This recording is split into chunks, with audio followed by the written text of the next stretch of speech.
Você já reparou que inglês e espanhol está em toda parte? Na USA International você pode escolher aprender inglês, espanhol, japonês ou francês. Já parou para pensar por que USA International é a mais procurada? Você começa a falar inglês desde a primeira aula. Pensando no futuro e naquela viagem dos sonhos? Ou até em conquistar aquele emprego que você tanto deseja?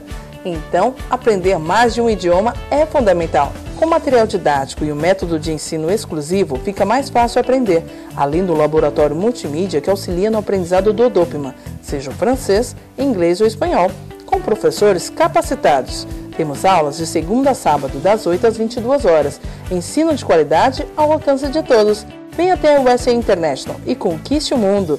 Avenida Bernardino de Campos, 442, Vila Belmiro, Santos. Telefone 3225-7373. USA International.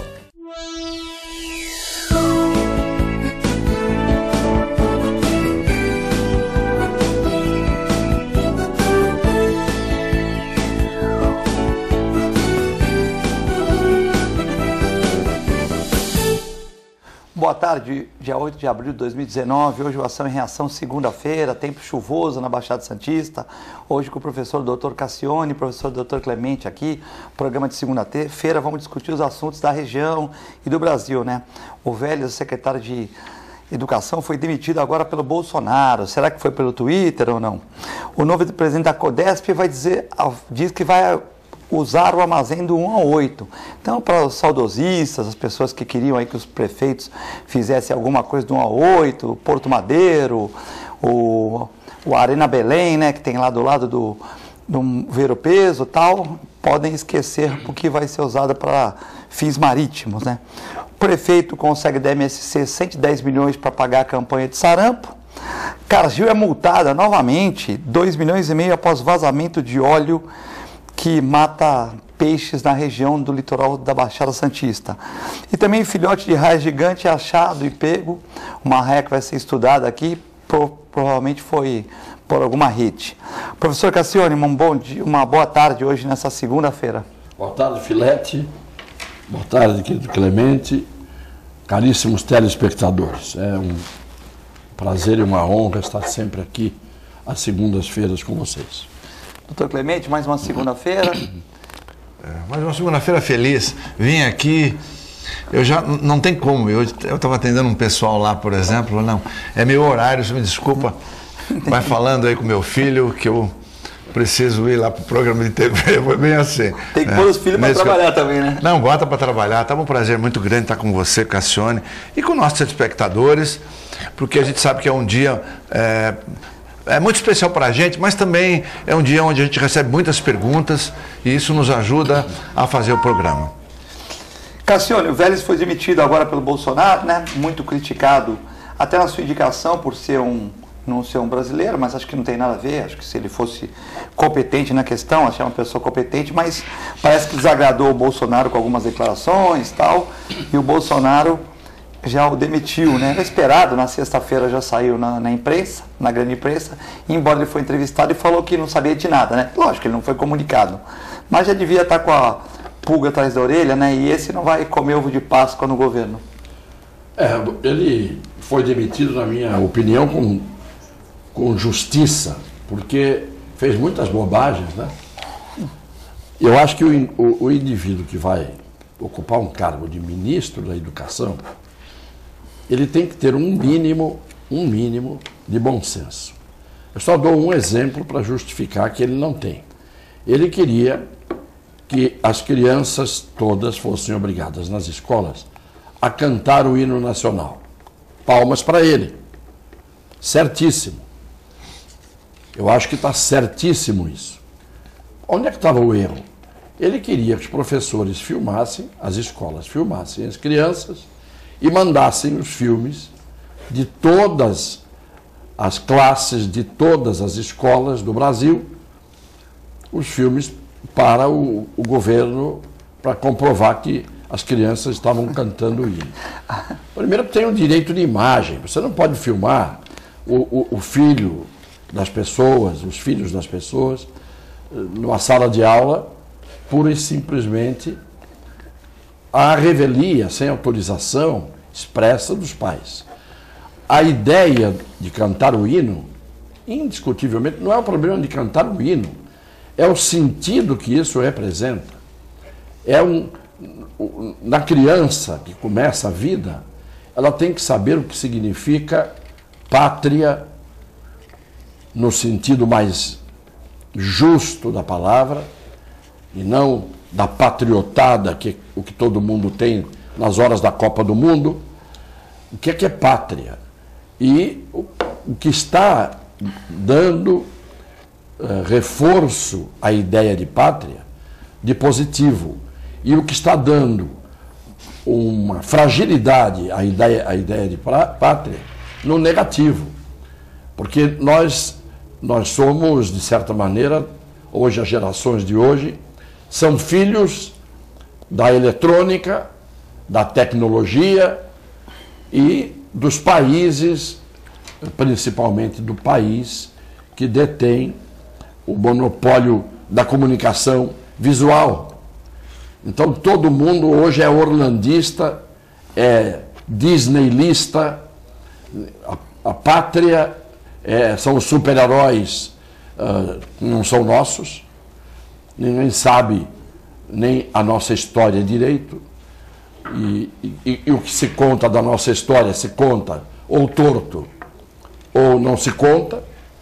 Então eu acho que isso é bom, a ideia era boa, e não é a ideia, como alguns disseram, de nazista, de fascista, de nacional-socialista, querendo dizer que a criança, sendo nela incutido o sentimento de amor à pátria, e a gente no nosso tempo, eu no meu tempo de criança, a gente tinha essas aulas de educação moral e cívica, a gente tinha a ideia do que era pátria, a gente era inspirado, né, no mínimo a declamar a poesia do Bilac, que hoje não é tão apropriada para a realidade brasileira, mas naquele tempo era. Criança, ama com fé e orgulho a pátria onde nasceste. Não verás país nenhum como este. Hoje você pode aplicar a poesia no sentido contrário. Não se vê um país como esse em muitas partes do mundo, com os defeitos, os vícios, a corrupção, etc. Entortou o Brasil. O Brasil entortou. E a ideia do ministro era boa, mas essa era uma das bobagens. Filmar e mandar. Aí começa a dar a ideia de um patrulhismo que não tinha sentido, para não falar de outras coisas que ele anunciou. Gente se demitindo dentro do ministério, uma cisânia incrível, uma discórdia.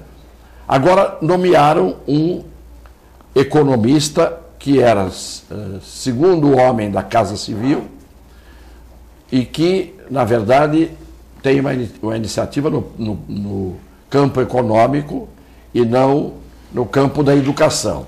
Eu não sei por que é tão difícil encontrar gente para colocar no Ministério da Educação que não tenha nenhum viés, que não seja o de conhecer o processo educacional, as necessidades educacionais do Brasil e dos jovens brasileiros. E o Bolsonaro deixou claro, prioridade, e o Mourão repetiu, educação fundamental. Não adianta você investir no nível universitário, no ensino universitário, se você não começa da base. Porque você vai ter um bando de universitários semi-analfabetos, como acontece, e isto é uma geração perdida. Clemente, Cassione foi cirúrgico mais uma vez, né, dizendo que, será que no Brasil de 220 milhões de habitantes, tudo bem que tem muita gente que não sabe escrever, analfabetos funcionais, mas tem muita gente boa, né? Principalmente na educação. Você não consegue achar alguém da educação para colocar na educação, né? Olha, o Cassione falou, triste, né? Eu vou começar pelo civismo mesmo. Eu me lembro, Cassione, chamava grupo escolar naquela época, e todas as classes elas se enfileiravam antes das aulas e se cantava o hino nacional. E o hino do colégio, quando o colégio tinha hino. E a gente sabia todos os outros hinos. Da bandeira, da independência. Isso. Então parece que hoje é vergonhoso se fazer isso. Quer dizer, então eu também concordo que o problema do ministro não está em defender isso, não, porque eu fazia aquilo e eu não. As crianças faziam aquilo com orgulho. Como é um americano hoje, pô, você pode falar o que você quiser do americano, não gosta do americano, vai falar do americano. Mas é um pessoal que honra a sua pátria. Ele é realmente patriota. Ele defende com garra, com unhas e dentes, ele defende o seu país. Pode ser contra quem está comandando o país, mas ele, como defensor do país, é impecável. E eu estou falando dele, mas isso vale para outros países. A França agora é um exemplo típico de pessoas brigando ali. Alemão, francês. Então, assim, essa é uma consciência importante. O problema é que ele pisou no tomate em outras coisas e realmente acabou ficando praticamente impossível mantê-lo no ministério. Agora, o grande problema que eu acho lá é realmente o viés ideológico. Essas universidades todas aí está impregnada de pessoal de viés ideológico de esquerda. Então é praticamente impossível, ou quase impossível, você escolher alguém para estar na linha de frente de um ministério sem que haja contaminação. É exatamente isso aí. E isso, você pode ver, eu vejo muito o Felipe Pondé lá na televisão, e ele mesmo fala, eu já fui de esquerda, mas hoje eu falo a verdade. Não tem ninguém de direita, é raríssimo você ter alguém de direita em cargos mais altos dali. Até porque se você fosse de direita, e eu falo isso abertamente, ele diz, porque ele tem outros ganhos além do ganho universitário, de palestras e tal. Se você fizer isso, você não consegue dinheiro para pesquisa. Porque o reitor, todos os reitores são de esquerda e eles não diferenciam projeto nenhum. E você não consegue. Então, ou por bem ou por mal, ou por interesse, você acaba tendo essa dificuldade. Né? Então, esse viés ideológico acaba dificultando. Então, eu não sei, vamos testar o Abraham Weintraub, né? Vamos testar, vamos ver como é que ele se sai, de repente se sai muito bem. Às Pode vezes, ser. Pode ser, como o Serra saiu muito bem no Ministério da Saúde. Isso. Pode até acontecer de dar certo. Mas eu acho que o ministro da Educação tem que ter intimidade com a educação. Não é preciso que tenha sido um professor. Não é preciso isso. É preciso que tenha sido um bom aluno com capacidade de observar que o viés universitário é de esquerda, como você falou, e quando a gente diz de esquerda, não é um problema de que somos de direita ou de esquerda. Eu não sou nem de direita nem de esquerda. Sempre fui contra os dois e por isso os dois sempre foram contra mim. Os dois extremos, desde o tempo da faculdade. Porque os extremos são iguais. São ângulos opostos pelo vértice. Ângulos opostos pelo vértice têm a mesma graduação. São não iguais. tem equilíbrio. Claro. Agora, a gente via e a gente vê. Se você não for politicamente correto e não estiver engajado na turminha, você é carta fora do baralho. Você é o patinho feio. E isto não pode acontecer. O Carlos Lacerda, por exemplo, era um homem que era capaz de fazer qualquer coisa, porque ele era múltiplo em si mesmo. Era um gênio. Agora, eu não sei se o Abraham ele vai dar conta do recado, porque a resistência que esses ministros que têm um viés um pouco deslocado do que a gente sabe, são boicotados o tempo todo. Também tem isso. E ampliam tudo que eles fazem de mal feito, ninguém está livre de fazer, e escondem o que eles fazem de bem feito. É muito difícil. O Brasil está vivendo hoje um tempo de divisão muito clara. E isso não acaba bem. É assim que se forjam os golpes de Estado. É a partir dessas divisões. Eu estou vendo o filme de 1964 ao contrário. Porque tem muita meninada aí falando de 64. Gente nascida em 50 1955, em 1960, tudo bem, ainda admito que falem, embora tivessem 6, 7 anos de idade. Agora, quem pode falar de 64 não é quem contou a história, é quem viveu a história. Eu, em 64, tinha 22 anos e era estudante universitário na Faculdade de Direito, com militância na política acadêmica universitária. Então você sentiu. Eu testemunhei os fatos. Agora vem um idiota que nasceu outro dia e que foi doutrinado e ensinado do jeito que o viés queria e vem discutir 64. O problema no Brasil é esse. Todo mundo fala do que não entende e do que não conhece, como era. Cassione, você que viveu essa época, o Clemente também, né? Eu era pequenininho. Então eu também não, eu tenho propriedade porque eu li, mas não tenho propriedade porque eu não senti aquilo, né? Uma coisa é você tá lá. Você acha que a população mesmo queria intervir? Porque os militares, o Bolsonaro falou que a população queria intervenção. Como é que o senhor, com 22 anos, direito, que é uma faculdade sempre punjante, na política, tal, como é que o senhor vê o 64? Eu não digo que a população queria golpe militar, porque isso não era cogitado. Ninguém pensou nisso.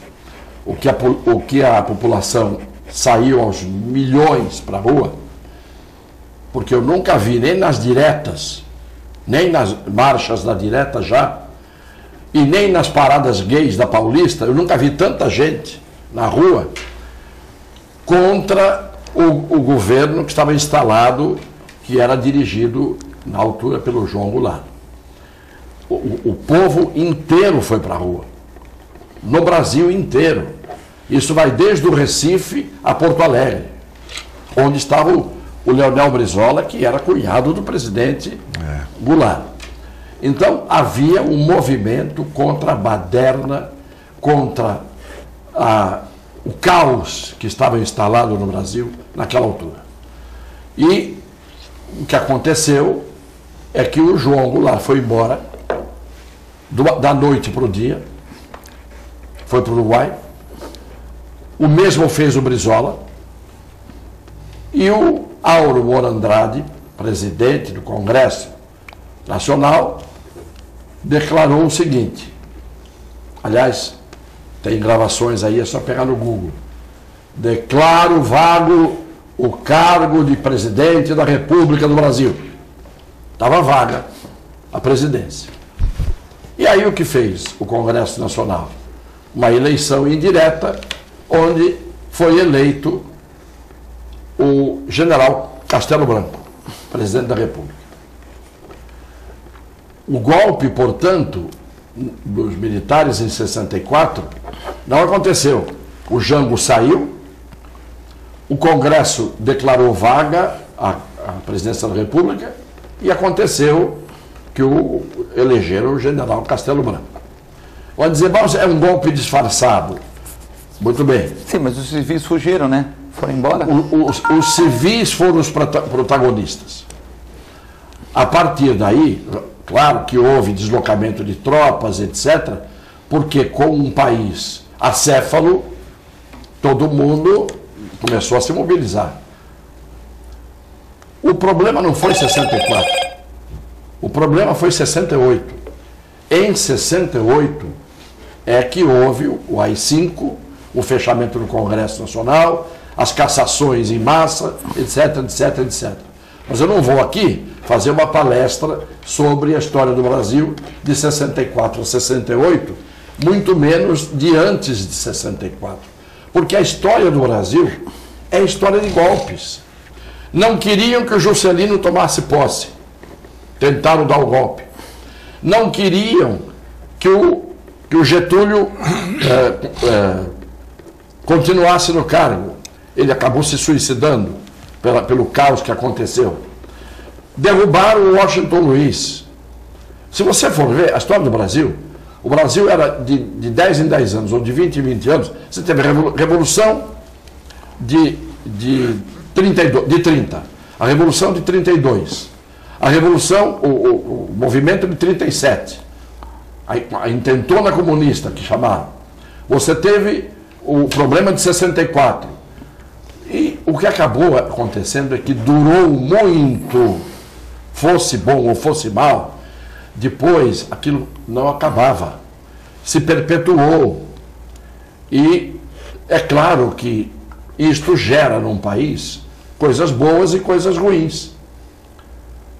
Bom para quem está bem, ruim para quem está mal. A grande parte dos exilados, por exemplo, do chamado regime militar, a grande parte voltou e todo mundo ocupou cargos no Brasil. Todos. E não eram nem exilados, eram autoexilados. É gente que foi por conta própria. Henrique, todos, Brizola, todos eles. Voltaram e se elegeram. E tomaram conta do poder no Brasil. E o que mudou? Piorou. Eu não estou justificando de jeito nenhum regime de ditadura. Ditadura, só existe ditadura num país em que o povo não tem discernimento, em que o povo não tem cultura, em que o povo é subpovo, porque não teve oportunidades, e porque muita gente não tem sentido, como disse o Clemente, do que é pátria e do que é cidadania e assim por diante. Em países desenvolvidos, civilizados, você não tem ditadura. Você não tem ditadura hoje mais, nem a pau. Em Portugal, na Espanha, na França, na Itália, na Alemanha, você não tem mais. Nas republiquetas você vai ter. É duro a gente dizer isso? É. Agora, eu não vou ficar aqui falando sobre o regime, porque eu não sou dono da verdade, e sei que muita coisa foi feita de mal e muita coisa foi feita certa. A única coisa que eu só quero acrescentar é a cumplicidade dos civis corruptos esteve atuando o tempo inteiro, porque o Castelo ia entregar o poder para o Aleixo e mataram o Castelo. Castelo Branco foi morto, não é? No Ceará, na terra dele, estava no avião, evidentemente que o avião foi abatido porque ele queria normalizar. E havia muito interesse civil de políticos, que a gente está vendo eles até hoje aí, e que não depende de direita de esquerda, porque quando mudou da direita para a esquerda, piorou ainda a corrupção. Muito. Então, é muito fácil falar da história que a gente não conhece. E eu prefiro não ir fundo, porque a história que a gente não conhece, quem conhece, conhece pela metade. Clemente. Não, eu acho que o Cassione falou tudo. Eu tenho estudado muito isso aí, afinal, esses dias mesmo que falaram tão mal e tal, é golpe, não é golpe, foi, não foi. E eu acabei, você sabe que eu acabei me debruçando nisso aí para realmente estudar, para procurar entender. E não é uma corrente de pensamento, porque essa corrente pode estar poluída. As várias correntes de pensamento.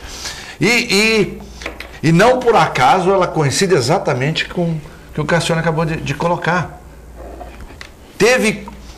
Não vão culpar, não. O militar foi lá, estava bravo e foi lá e tomou poder. Não. Aconteceu exatamente isso aí. Quer dizer, o Jango renunciou, o Brizola também não estava afim, sumiram para o Uruguai e aconteceu o que aconteceu, não tinha mesmo. Quer dizer, vacância do cargo, os militares vieram, todo mundo clamando nas ruas, né? E eu acho que veio. E aí eu acho que tem ainda que levar em conta, se você pegar, tem um monte de vídeo aí, muitos guerrilheiros da época, incluindo os parceiros da Dilma, o próprio Eduardo Jorge aí, que está sempre na mídia. Que é um camarada honesto, intelectualmente. E depois foi para o PV. Então era do Partido Comunista. Partido Comunista. Ele falou, eu era do Partido Comunista. Depois foi para o PT. Foi para o PT, foi para o PV, mas vou falar a verdade. Aqui tem um vídeo dele recente agora, desses dias aí. O que se queria, ninguém queria ditadura militar. Todo mundo queria a ditadura do proletariado. E eu vou falar. E daí ele põe um monte de gente da mesma época falando que era tudo baboseira. Esse grupo que saiu, ou que, como o Cassione chamou, os autoexilados, né, saíram ou por conveniência, porque supostamente tinha feito alguma coisa que poderia culminar com uma prisão, enfim. Na verdade, eles queriam ditadura do proletariado. Eu acho que o que tem que a gente levar em conta também é o seguinte: será que tudo foi tão ruim assim? Como o Cassione chamou a atenção? Olha, teve mais coisas boas do que ruins, e eu não estou defendendo ditadura, não. É só contar o histórico. O Brasil é gozado, porque no século passado, 1900 a 2000, ao ano 2000, até 1975, o Brasil foi o país que mais cresceu no mundo. Eu estou falando até 75. De 75 para cá, ele começou a declinar, e ele acabou o século ainda como sendo o segundo país de maior crescimento do mundo, só atrás da Coreia do Sul.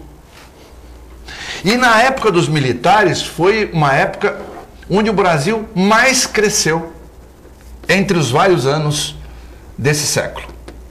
Então, não vamos falar que só fizeram rolo, só fizeram cagada, como estão falando aí, porque o Brasil realmente deu um salto grande, e pelo que a gente sabe, nenhum dos militares morreu rico. Não é, Cassione? Você que acompanhou isso de perto.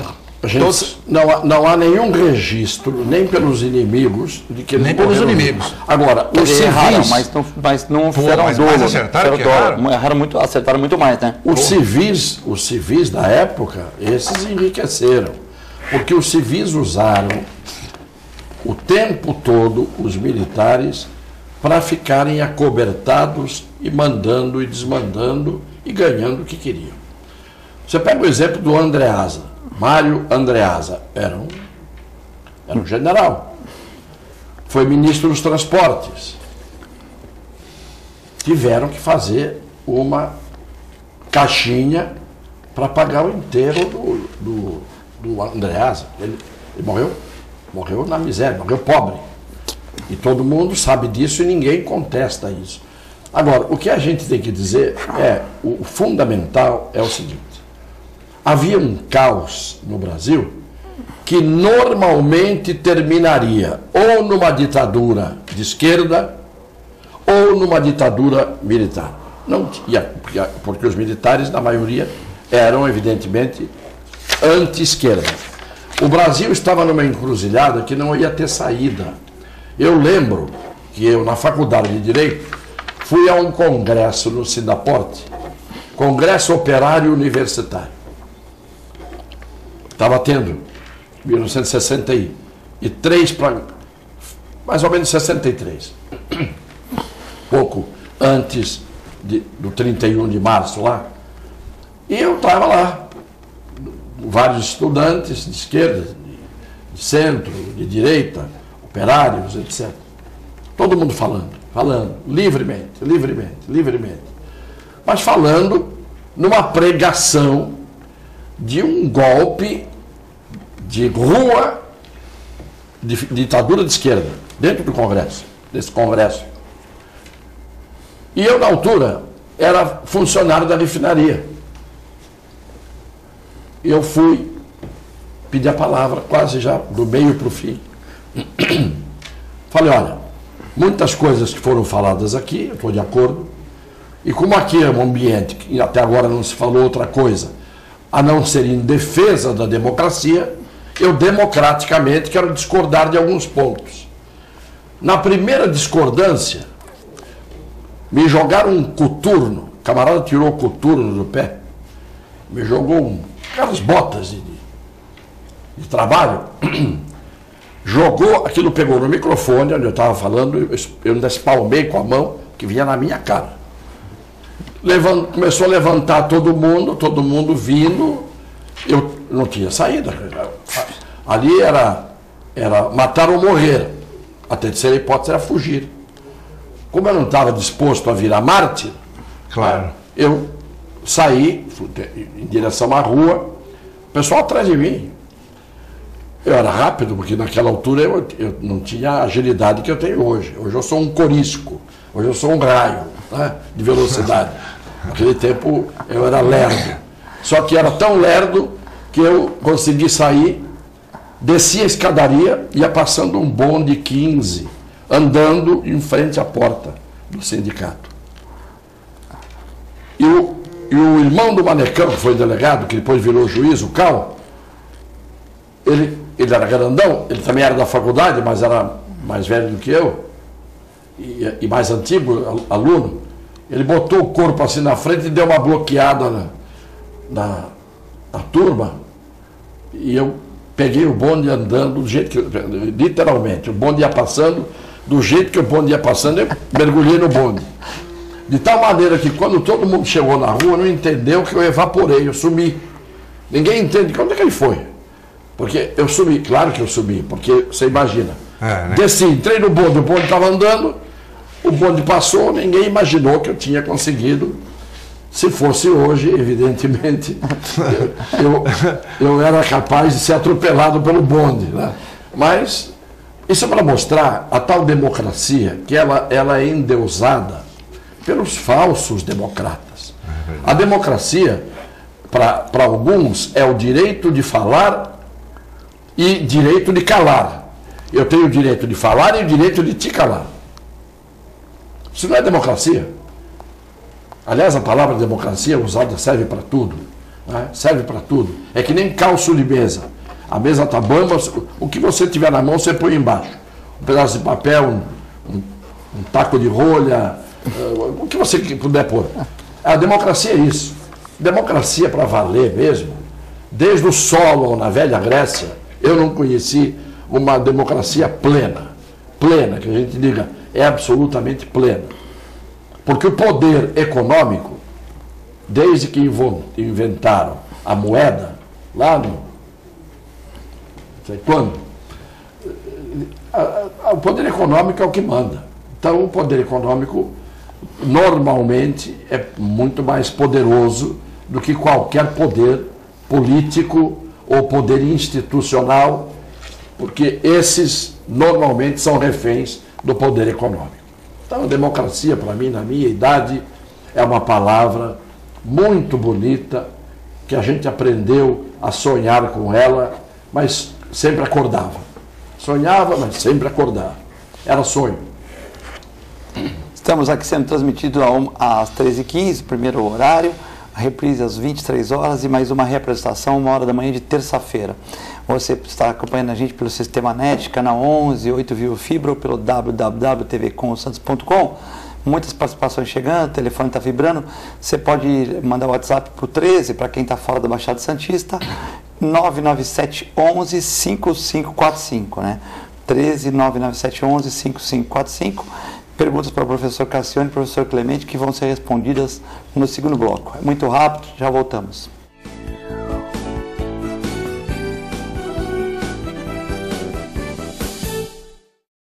APO Planos Odontológicos Empresariais, cuidando da saúde bucal de seus funcionários, com mais de 200 dentistas credenciados e cobertura em todo o território nacional. Central de atendimento exclusiva, planos extensivos à família, controle de qualidade permanente e liberação online de vários procedimentos. Faça como as grandes empresas da região e contrate o plano de saúde empresarial da APO. Atendemos empresas a partir de 3 funcionários. Em Santos, ligue 2104-4000 ou acesse apoodonto.com.br.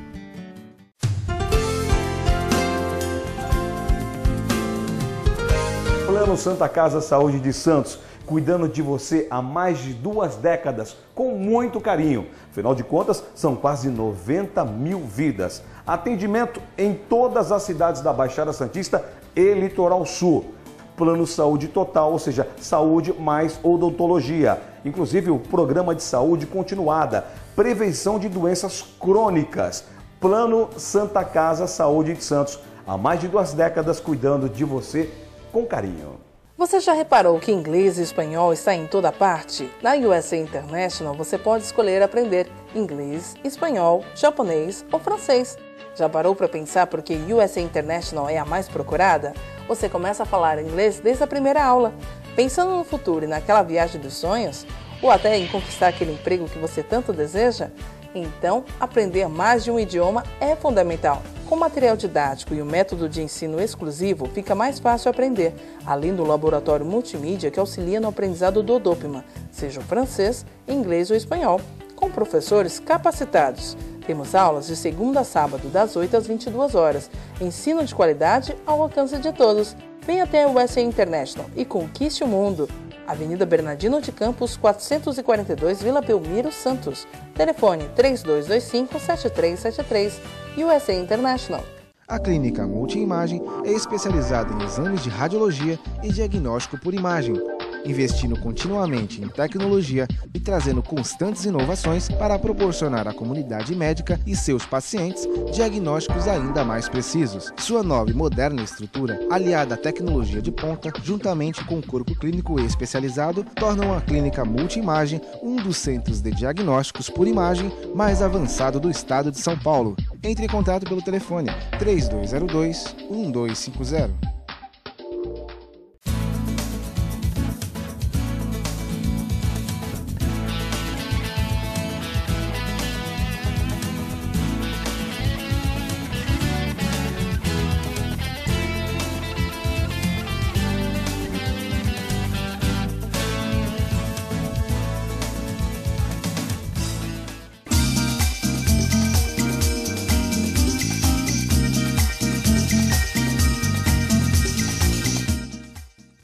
APO Planos Odontológicos Empresariais, cuidando da saúde bucal de seus funcionários, com mais de 200 dentistas credenciados e cobertura em todo o território nacional. Central de atendimento exclusiva, planos extensivos à família, controle de qualidade permanente e liberação online de vários procedimentos. Faça como as grandes empresas da região e contrate o plano de saúde empresarial da APO. Atendemos empresas a partir de 3 funcionários. Em Santos, ligue 2104-4000 ou acesse apoodonto.com.br.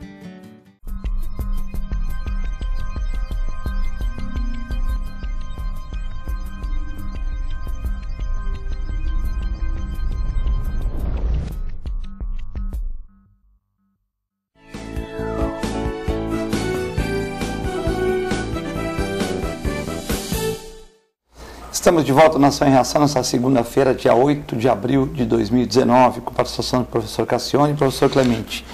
Parabéns ao programa. Esse programa de segunda-feira é o melhor programa da Baixada Santista.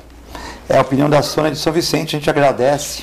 Muito obrigado. Né? Obrigado. Cassione, parabéns. Criança tem que ter orgulho de honrar a pátria, sim. É o Valdirce de São Vicente, mais uma de São Vicente, né?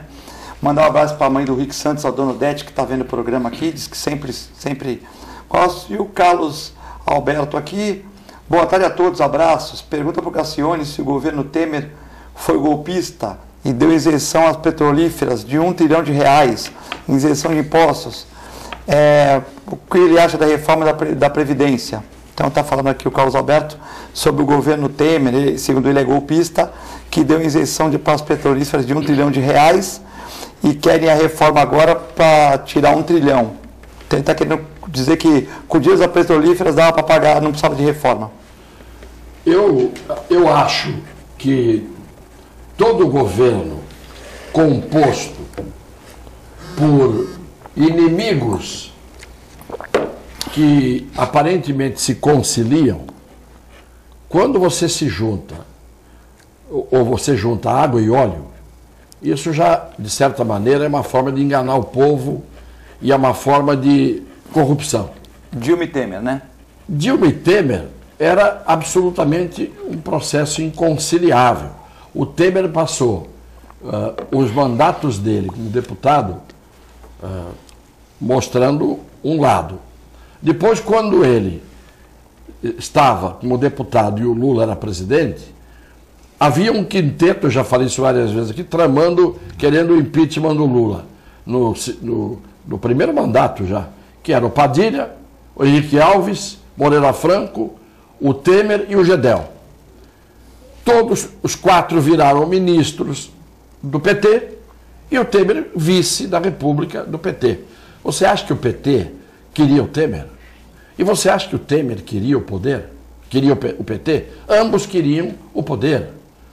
Então, quando você tem esses incestos, essas relações espúrias de aliados que se juntam com segundas intenções, terceiras e quartas e quintas, no fundo tudo é golpe. A corrupção é um golpe permanente. A corrupção é um golpe permanente contra o povo, contra a nação. Ninguém vê isso. E depois as pessoas às vezes não param para pensar. Vou dar um exemplo aqui. Lembra do Tancredo?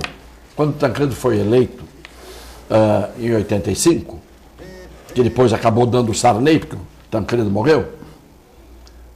O Tancredo Neves segurou a alça do caixão em 1954 do Getúlio Vargas.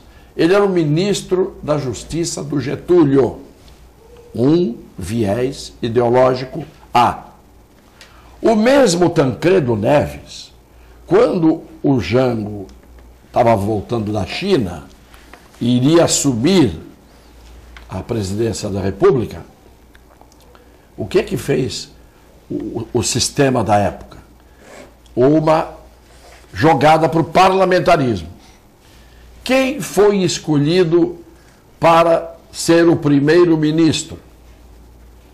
Tancredo Neves. Vejam, isso não é um nome, Tancredo. Isso significa um sistema. É um sistema.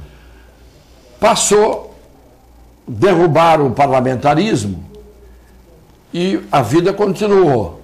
Até que em 85, numa eleição indireta, quem é o candidato do general Geisel para a presidência da República na eleição do Congresso Nacional? Contra o Maluf, que todo mundo disse que era o candidato dos militares, estava contra o candidato do Geisel, que era quem? Tancredo. E o Tancredo foi eleito.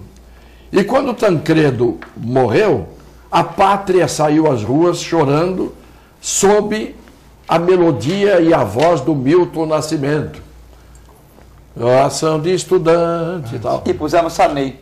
E puseram o Sarney. Então você vê que a história do Brasil, ela é contada desde o tempo do Calabar, que as pessoas dizem, ele era traidor, os outros dizem, era um herói. Desde o tempo do Marquês de Pombal, desde tudo que você sabe da história do Brasil, desde a proclamação da República, que foi um golpe. Então a República foi o problema, né, Cassione? A República foi um golpe militar, dado pelo Marechal Deodoro, e por trás dele, os conspiradores civis. Porque antes da República o país era rico. Então eu sempre digo o seguinte, era rico? Claro que era rico.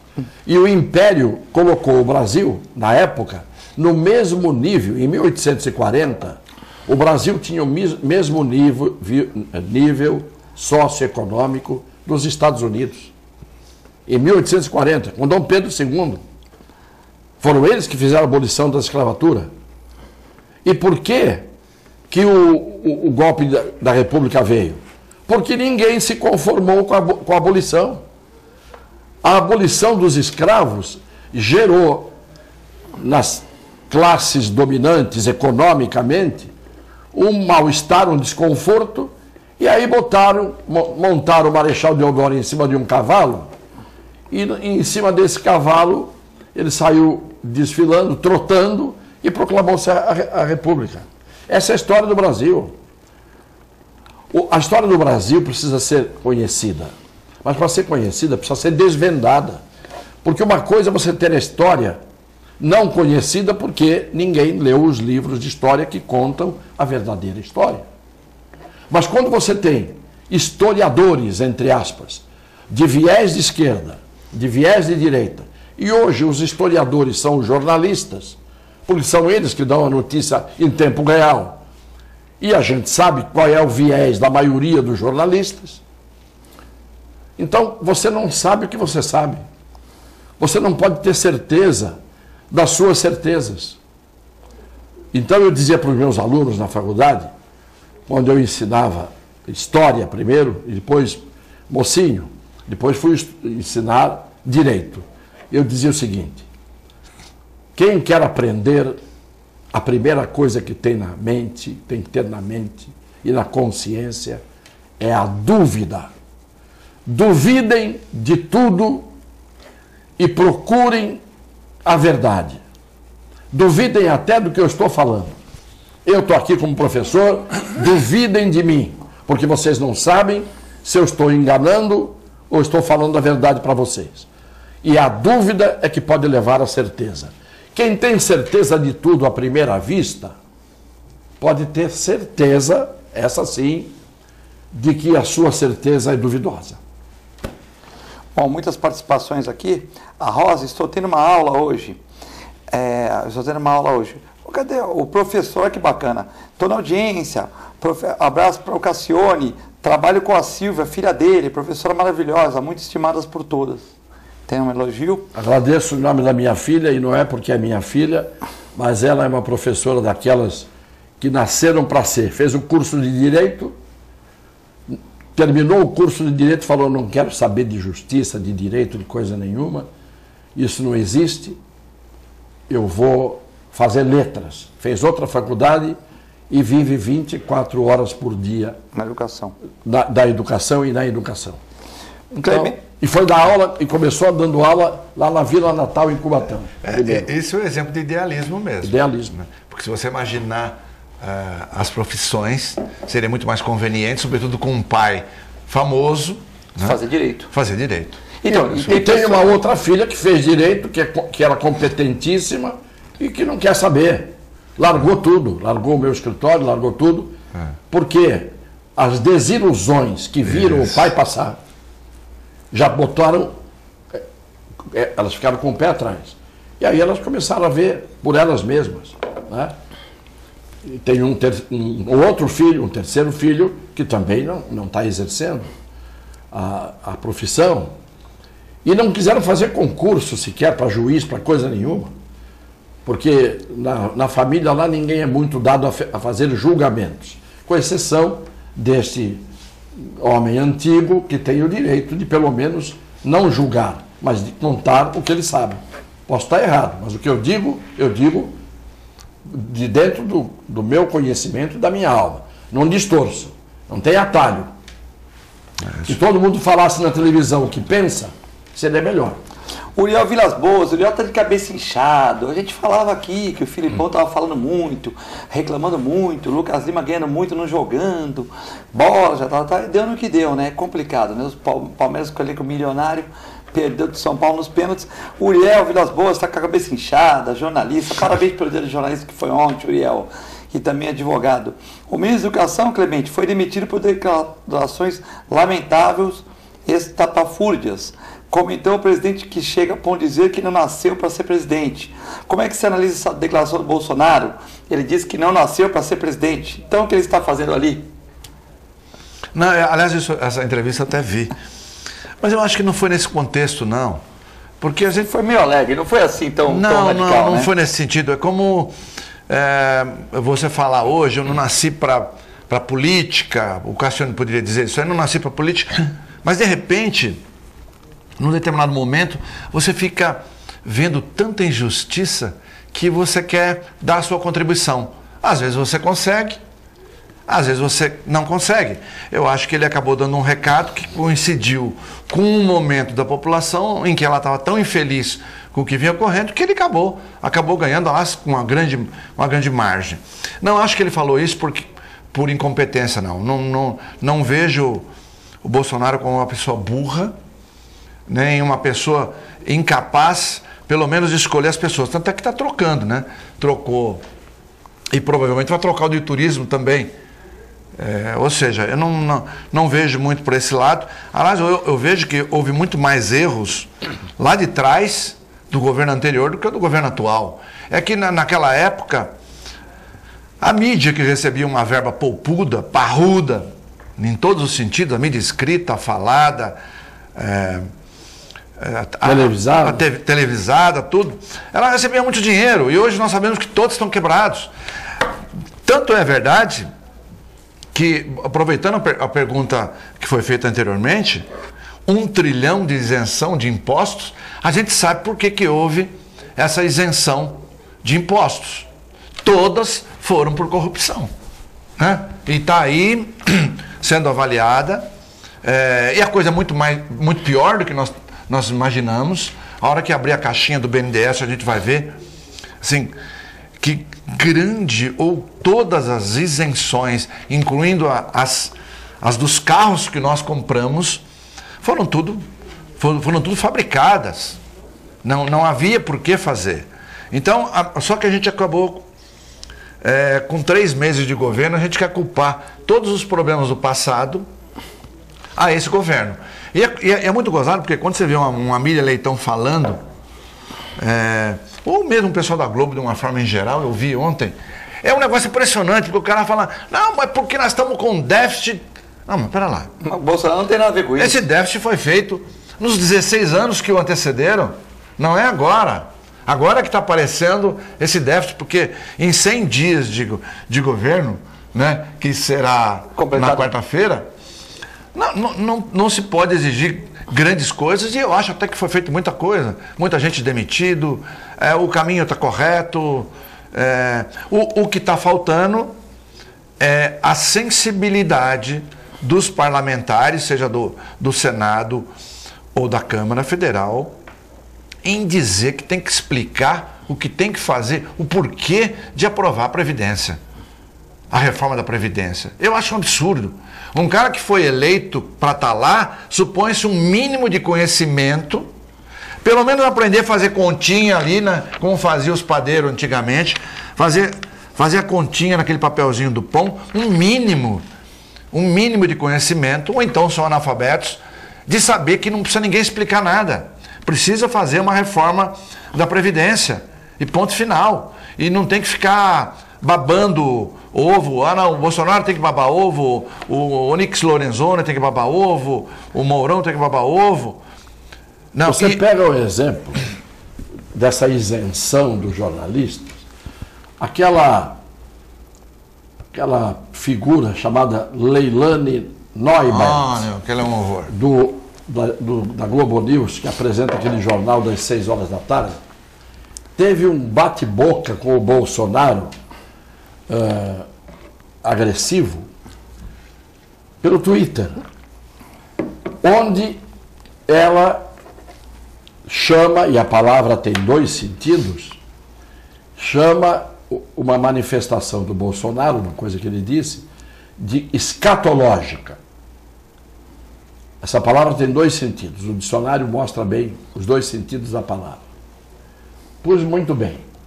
No segundo sentido, que é o pior, ela pode ser enquadrada. Mas eu não vou dizer qual é o sentido e nem vou dizer por que ela pode ser enquadrada. O fato é que ela apresenta o programa de uma forma raivosa. Ela quase espuma.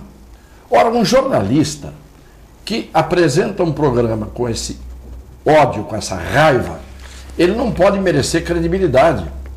Ainda que ele esteja dizendo uma coisa verdadeira, dando uma notícia verdadeira, ele tem que dar a notícia com aparência de neutralidade. Por quê? Porque na hora em que ele coloca o fígado na notícia, ele pode estar dando um hiperdimensionamento à notícia. Então eu acho que essa Leilani, que já não vou falar porque que ela não me agrada, até pela maneira dela falar, eu também sou assim e desagrado muita gente pelo meu jeito de falar. Mas isso não leva em conta. O que eu acho é que o viés dela, em todos os sentidos, a coloca numa condição de não estar ali isenta. E o jornalista tem que ser isento. E o compromisso do jornalista tem que ser com a verdade. Então eu acho que o mundo do caminhoneiro perdeu uma grande motorista. Foi ela. Uma grande motorista de caminhão, o Brasil perdeu quando ela largou os caminhões. Porque ela participou, inclusive, do Rally Paris-Dakar. Foi. Aliás, não foi Paris, foi um trecho Granada-Dakar. Ela participou e, junto com um parceiro, que estava dirigindo com ela, mas pode ter certeza que a mão firme ali, a mão rígida, era dela. E ela conseguiu terceiro lugar nisso. Então, às vezes a pessoa tinha que ficar com a nobreza de dirigir um caminhão, ao invés de ir para a televisão, esparramar as suas idiosincrasias, os seus complexos e, às vezes, as suas deformações, no mínimo ideológicas. Eu acho que nós não temos hoje jornalistas isentos suficientes para dar informações que levem o povo a saber um pouco mais da verdade, chegar mais perto um pouco da verdade. Porque ou você tem alguns camaradas do lado de cá, ou tem outros do lado de lá, e cada um querendo fazer prevalecer a sua, entre aspas, verdade, enquanto que pelo canal do meio, por onde deveria correr a isenção, a neutralidade, a honestidade intelectual, que a gente tem que ter. Eu posso aqui ter as minhas simpatias e antipatias, mas eu não vou sobrepor a minha fala, a minha antipatia ou a minha simpatia. Eu tenho que colocar, quando os fatos são históricos, aquilo que eu aprendi e aquilo que eu conheço. Doa ou não doa as minhas simpatias. É o fato histórico. Doa ou não doa. E não é assim que acontece. A gente luta aqui, Clemente, o Filete, eu, a gente luta para fazer um programa com a maior honestidade. Ninguém ensaia nada. A gente senta aqui à bancada, quando a gente chega, de improviso. Cada um de nós, a gente chega... O que nós vamos falar hoje? Quais são os temas do dia? Tanto que nós íamos falar deste trágico presidente da CODESP, desse forasteiro que não vai fazer senão uma tragédia a mais na cidade de Santos, com o aproveitamento que ele quer fazer do armazém 1 ao 8, e isto tem que ser visto. Depois a gente vai falar nisso no outro programa que vem. E não tivemos nem tempo de falar nisso, porque ficamos patinando e escorregando, como no piso de entrada aqui da televisão, que se você não andar com cuidado quando chove... Que é ilustrado, hein? Que passa uma cera todo dia. Você percebeu, não? Como é que dá aquilo? Ó, boa tarde, parabéns. Vocês deram uma aula de história para as pessoas que não nasceram em 64. Parabéns, Cassiano José Augusto. Passarinho mandando um abraço. O Carlos Eduardo, parabéns, vocês estão com uma boa audiência e tal. O Cassiano devia voltar para a política. O Fernando de Pagani, Fernando Moraes do Forte. Parabéns, Clemente Cassione. O BNDES é uma caixa de Pandora, Clemente. Temos que finalizar o programa, faça as suas considerações finais. Não, eu só queria acrescentar, o Cassiano falou da Leilane. Pô, esse Josias, Clóvis Rossi, Sakamoto, é um absurdo. É uma coisa louca. Você pode pegar todos os dias, só fala mal, não existe verdade. Eu tô revoltado com essa... Tem que estar mudando de canal, né? Com essas pessoas que não honram o papel de jornalismo investigativo. Esse é o real. É o investigativo. Aquele que, independente de você gostar ou não, como o Cassiano falou, é o centro, aquilo que vai informar as pessoas e não já mostrar alguma coisa toda enrustida ali ou maldosa, como tem sido. Bom, temos que encerrar o programa. Queria agradecer ao Cassiano, Clemente, você, telespectador, muitas participações aqui, a Glaucia, a Gislaine lá de Praia Grande. Obrigado a todos, né? Obrigado a todos. Uma excelente segunda-feira para vocês. Continue com Deus e com a nossa extensa programação. Muito obrigado.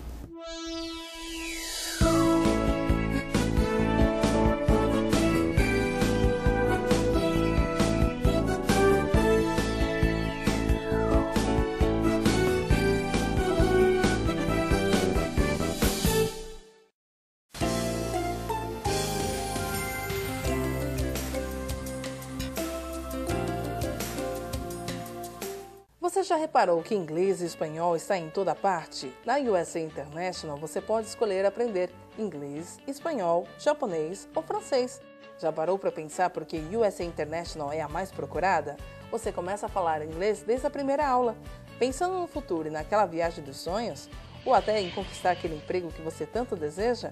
Então, aprender mais de um idioma é fundamental. Com material didático e o método de ensino exclusivo, fica mais fácil aprender, além do laboratório multimídia que auxilia no aprendizado do Odopima, seja o francês, inglês ou espanhol, com professores capacitados.